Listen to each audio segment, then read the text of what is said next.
ওই যে বলি না মহামারীর ভাইরাস, অমুক ভাইরাস তমুক ভাইরাস, এই ভাইরাস আরও সামনে আছে বাকি এখনো। আর এখনকার নতুন রিসার্চ হচ্ছে ওই সাইবেরিয়া অঞ্চলের যে বরফগুলো আছে না, ওর নিচে এই 1 লাখ বছর 1.5 লাখ বছর 2 লাখ বছর আগের ভাইরাসগুলো নতুন করে জায়গা শুরু করেছে এখন আবার। হ্যাঁ, এগুলো বিজ্ঞানীরা বলছেন যে এগুলো আবার কোন দিন জানি পৃথিবীতে আত্মপ্রকাশ করা শুরু হয়। সব কিছুই ঘটবে। বিশ্বটার খুব রহস্য আছে, বিশ্বটার অনেক রহস্য আছে। আল্লাহ পাক এগুলো খেলার ছলে সৃষ্টি করেন নাই, পরীক্ষা। লিয়াবলুয়াকুম আইয়ুকুম আহসানু আমালা, আল্লাহ পাক বলেছেন। এরপরে ইয়াজুজ আর মাজুজের সব প্রজাতি মারা যাবে। নবীজি বলছেন জমিনে কোনো জায়গায় ফাঁকা থাকবে না, সমস্ত জায়গাতেই ওদের দেহ পড়ে থাকবে। আল্লাহু আকবার। এরপরে ঈসা আলাইহিস সালাম আল্লাহকে বলবেন, আল্লাহ জমিনটাকে পবিত্র করে দাও। আল্লাহ পাক কি করবেন জানেন? বড় বড় নখরওয়ালা, বড় বড় নখ আছে, নখ দেখেছেন? বড় বড় নখ, বড় বড় নখওয়ালা একটা স্পেশাল প্রজাতির পাখি আল্লাহ পাঠাবেন। কি পাঠাবেন? পাখি। এটা কোন পাখি, কি নাম আমরা জানি না। ঠিক এরকম করে এই এক শ্রেণীর পাখি আল্লাহ পাঠাবেন যাদের নখগুলো খুব বড় বড় হবে, বিশাল বিশাল নখ। এই নখগুলো দিয়ে তারা দেহগুলোকে উঠাবে, উঠিয়ে নিয়ে কোথায় যে ফেলে দেবে আল্লাহ ভালো জানেন। সুবহানাল্লাহ, আল্লাহু আকবার। আল্লাহ পাক বিশ্বে কত কি বাকি রেখেছেন এখনো। এরপরে আল্লাহ পাক কি করবেন জানেন? আল্লাহ পাক বৃষ্টি বর্ষণ করবেন। এত বেশি বৃষ্টি হবে, এত বৃষ্টি হবে, জমিন ধুয়ে পরিষ্কার হয়ে যাবে ইনশাআল্লাহ। হাদিসে আসছে জমিন একদম চকচক করবে, জমিটা পরিষ্কার হয়ে চকচক করতে থাকবে। এরপরে কারণ ওই ভাইরাস তো ধুইতে হবে না, ভাইরাসকে ধুয়ে সাফ করতে হবে। তারপরে ঈসা আলাইহিস সালামের সময়ে বলা হচ্ছে, তার সময়ে একটা ডালিম, ডালিম দেখেছেন কিনা? আনার ডালিম, এই ডালিমের যে খোসা হয় না, এই ডালিমের খোসার নিচে একটা পুরো পরিবার আশ্রয় নিতে পারবে। কি বুঝলেন? এত বড় বড় ফল হবে, এত বরকত হবে জমিনের মধ্যে। কখন বরকত হয়? যখন একটা জনপদের অধিবাসীরা আল্লাহর সামনে আত্মসমর্পণ করে, তখন আল্লাহ বরকত দেন। আমরা কি আত্মসমর্পণ করছি? এই জন্যই তো অর্থনৈতিক মন্দা চলছে। এমনি এমনি নাকি? সুদ খাচ্ছেন, দিব্যি ঘুষ খাচ্ছেন, দুর্নীতি করছেন, জেনা করছেন, মানুষের সম্পদ আত্মসাৎ করছেন, মাপে কম দিচ্ছেন, আবার নামাজও পড়ছেন, মাশাআল্লাহ। তো বরকত কোত্থেকে আসবে? তো বরকত কখন আসে? যখন একটা কম আল্লাহর সামনে সম্পূর্ণ আত্মসমর্পণ করে। একটা ডালিম হবে, এটা রূপকথা নয়, এগুলা গাল গল্প বলছি না। এই প্রতিটা কথা আল্লাহ পাকের ওহী থেকে আসছে, এর একটা কথাও মিথ্যা হবে না ইনশাআল্লাহ তাআলা। বিশ্ববাসীরা দেখবে একটা ডালিমের নিচে একটা পরিবার আশ্রয় নিতে পারবে। এত স্পেসিফিকলি বলা হয়েছে হাদিসগুলোতে। নবী সাল্লাল্লাহু আলাইহি ওয়াসাল্লাম বলেছেন যে 10 জন ঘোড়সওয়ার, কয়জন ঘোড়সওয়ার? 10 জন ঘোড়সওয়ার বের হবে ইমাম মাহদির সময়, যারা খোঁজ নিতে যাবে যে দেখি দাজ্জাল বের হয়েছে কিনা। ঘোড়ায় করে খোঁজ নিতে যাবে, দেখি দাজ্জাল বের হয়েছে কিনা। ওই 10, নবীজি বলছেন আমি ওই 10 জনের নামও জানি, ওদের বাবার নামও জানি। সুবহানাল্লাহ। এত স্পেসিফিক জ্ঞান দেওয়া হয়েছে আল্লাহর পক্ষ থেকে নবী সাল্লাল্লাহু আলাইহি ওয়াসাল্লামকে। তার হাদিস থেকে বলছি যে ডালিমের নিচে পরিবার আশ্রয় নিতে পারবে। তো অনেকে হয়তো হাসবে, কি বলে একটু উল্টাপাল্টা কথা, তাই না? নাস্তিকরা মনে করতে পারে যে হাসবে, আরে হাহারি এক দিয়ে রেখে দেবে। এখন মানুষ ফেসবুকের মতো চিন্তা করে, ফেসবুকের মতো হাসে, ফেসবুকের মতো কাঁদে। মানুষ এখন রোবটিক হয়ে গেছে আর কি। ঠিক আছে? আচ্ছা, তো এরপর কি?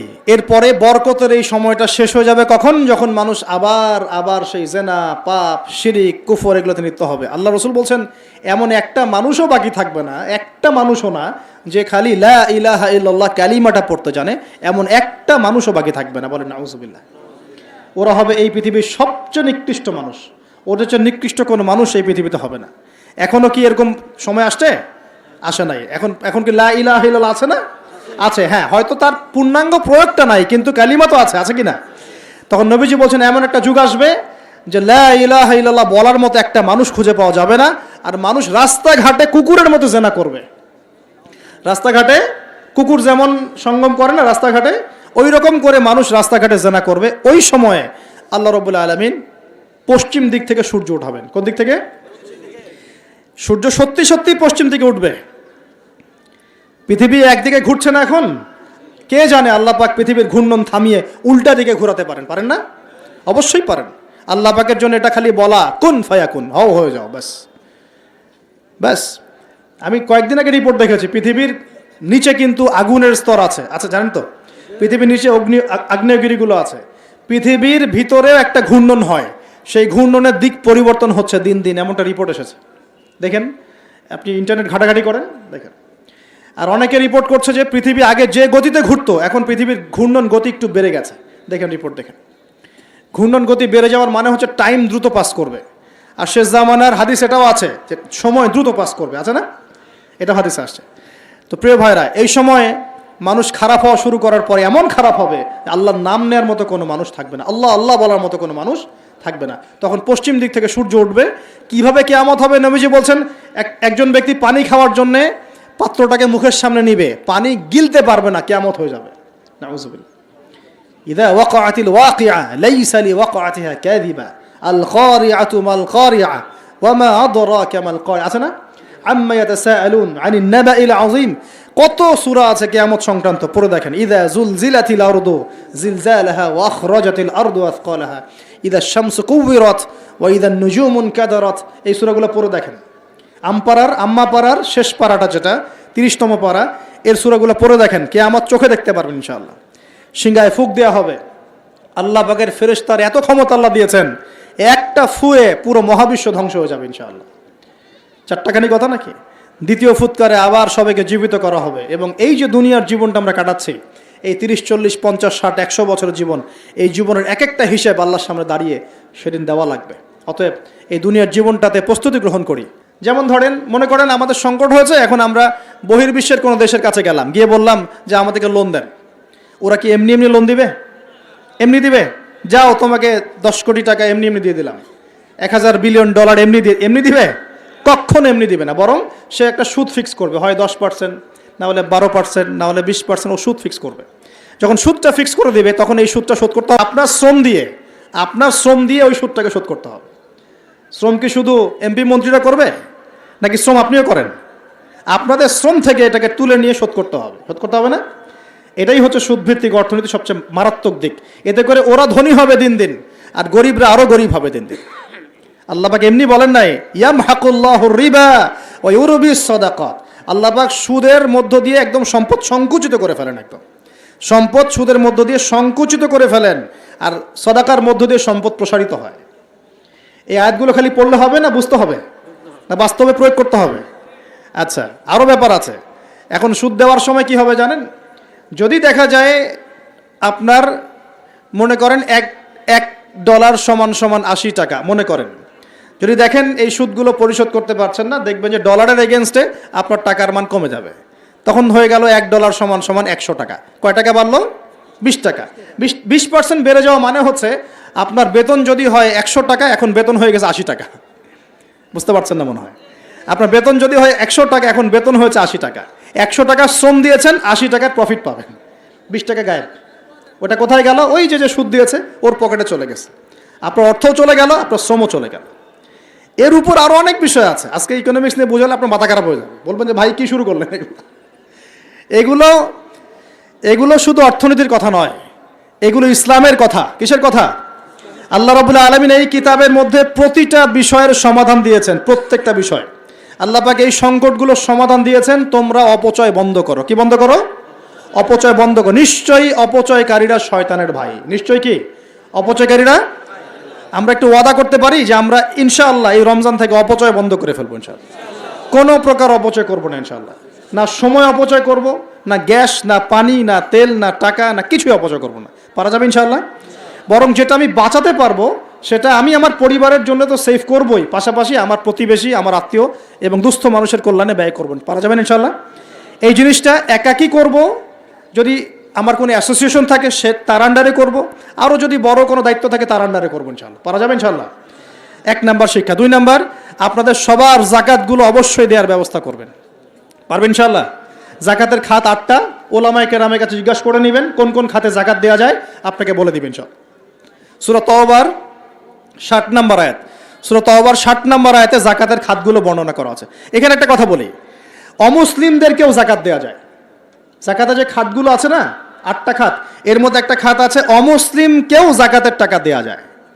কেন দিব না আমরা? যদি একজন অমুসলিম ভাই খুব দরিদ্র হয়, তার পাশে দাঁড়ানোর দরকার নাই? সে কি মানুষ না? তার সাথে কি আমরা শত্রুতা পোষণ করব? তাকে ঘৃণা করব? না। তার উপর কি ইসলামকে জোর করে চাপিয়ে দিব? না। আমরা তাকে হেল্প করব জাকাতের টাকা দিয়ে, যাতে করে সে ইসলাম সম্পর্কে একটা ভালো ধারণা পায় এবং ইনশাল্লাহ ওই দেখা যাবে ওই উপকার করার ফলে তার মনের মধ্যে ইসলাম সম্পর্কে ভালো ধারণা আসবে, একদিন সে মুসলিম হয়ে যাবে ইনশাআল্লাহ। এমন হতে পারে না? তা আমরা কিন্তু ইসলাম পরিপূর্ণ আসলে ইম্পোজ করতে পারি না। অমুসলিমদের সাথে আমাদের শত্রুতা থাকবে কেন? তাদের সাথে আমরা মৈত্রীর সম্পর্ক রাখবো। একটা কান্ট্রির মধ্যে কি মুসলিম অমুসলিম মারামারি করবে, বিদ্বেষে জড়াবে? সে তার ধর্ম তার মতো করে পালন করবে, আমরা আমাদের ধর্ম আমাদের মতো করে পালন করব। বরং কোরআন বলছে জাকাতের যে সম্পদ, যে খাত আছে, এই খাতের মধ্যে ওয়াল মুআল্লাফাতু কুলুবুহুম একটা খাত আছে। তাদের অন্তরকে আল্লাহর দিকে আকৃষ্ট করার জন্য অমুসলিমদেরকেও জাকাত দেওয়া যায়। তো আমরা সবাই জাকাতগুলো দিব তো ইনশাআল্লাহ। এরপরে আছে সাদাকাতুল ফিতর, এটাও দেওয়ার চেষ্টা করবেন। এটা তো আপনারা জানেন সাদাকাতুল ফিতর দিতে হয়। এরপরে রমজানে বেশি বেশি দান সাদাকা করবেন। এগুলো কিন্তু অপচয় হচ্ছে না, এগুলো পরকালে সঞ্চয় হচ্ছে ইনশাআল্লাহ। এই দান সদকা পরকালে সঞ্চয় হচ্ছে না?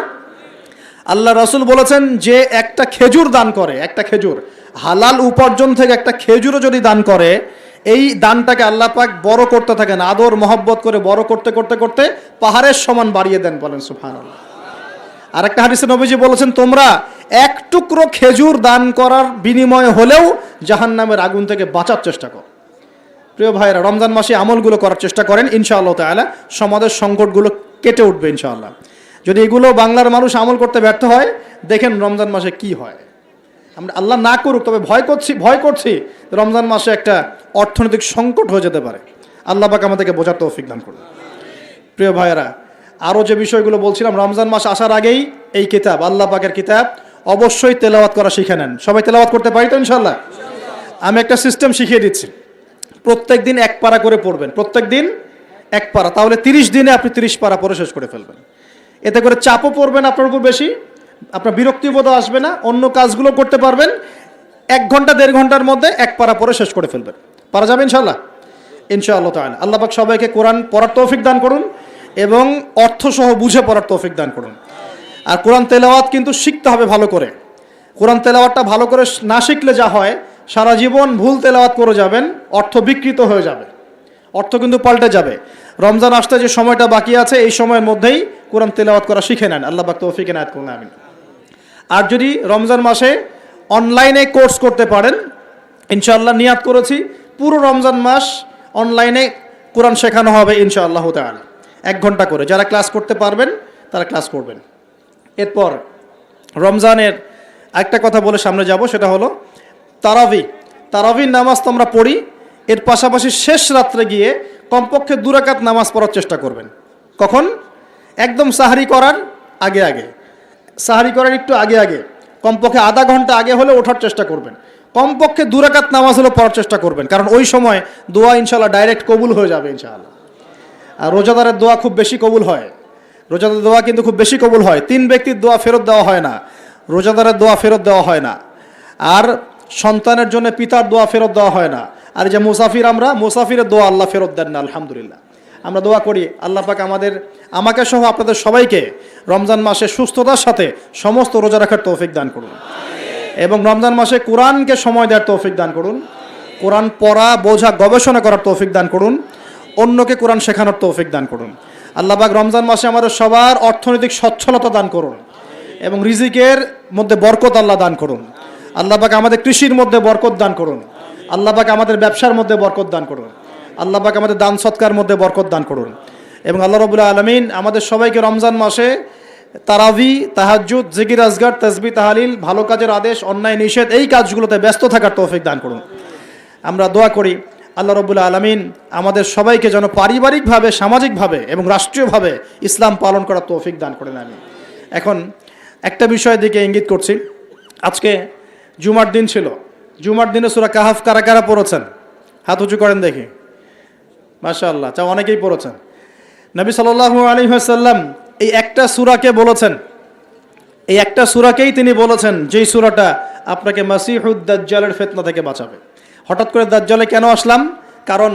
কারণ সারা বিশ্বে এখন চলমান যে 4-5টা ইস্যু চলছে, একটা ওই যে ইউক্রেন রাশিয়ার যুদ্ধ, একটা মানে ইউক্রেন রাশিয়া আসলে মানে পশ্চিমাদের সাথে রাশিয়ার যুদ্ধ আর কি, ইউক্রেন রাশিয়া নয়, এখানে ন্যাটোর সাথে রাশিয়া লড়াই করছে। দ্বিতীয় ইস্যু চলছে কোরআন পুড়িয়ে দেওয়া ইস্যু, চলছে না? কোরআন পুড়িয়ে দেওয়া ইস্যু। একটা ইস্যু চলছে অর্থনৈতিক মন্দা সারা বিশ্ব জুড়ে। একটা ইস্যু চলছে, এখন ধামাচাপা পড়ে গেছে, কিন্তু যখন সময় হবে তখন আবার রাইজ করতে পারে, সেটা হলো করোনা ইস্যু, আছে না? মাঝখানে খুব দৌড়ঝাঁপ হলো, হঠাৎ এখন নাই, এখন আছে নাই, আবার যদি ওদের প্রয়োজন হয় তখন এই ইস্যু আবার নিয়ে আসবে আর কি, ঠিক আছে?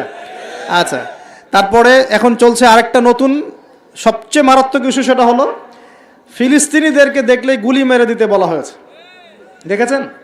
দেখেন নাই মনে হয়। আমরা যে মসজিদটা দেখেছি আল আকসা, দেখেছেন? এই আকসাকে সরিয়ে দিয়ে সেখানে থার্ড টেম্পল নির্মাণ করার প্ল্যান হচ্ছে। মানে এই যে থার্ড টেম্পল তো বোঝেন না, হাইকেলে সুলাইমানি, মানে ওরা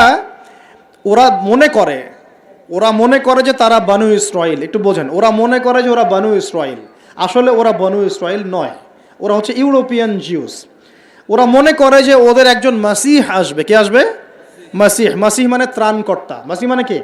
ত্রাণকর্তা। যে আসলে তারা শুধু আরব না, সারা বিশ্ব তারা শাসন করবে, এমনটা তারা মনে করে। এবং ওদের ধর্মগ্রন্থে একটা আছে তালমুদ। কি নাম? তালমুদ। এই তালমুদের মধ্যে এটা লিখাও আছে যে একজন মাসিহ আসবে, যে মাসিহ আসলে তারা বিশ্ব শাসন করবে। বাস্তবতা হচ্ছে ওই মাসিহ এসেছিলেন, আসেন নাই? ওই মাসিহ সত্যি সত্যি এসেছিলেন, কিন্তু তারা তাকে চিনতে পারে নাই। সেই মাসিহের নাম কি?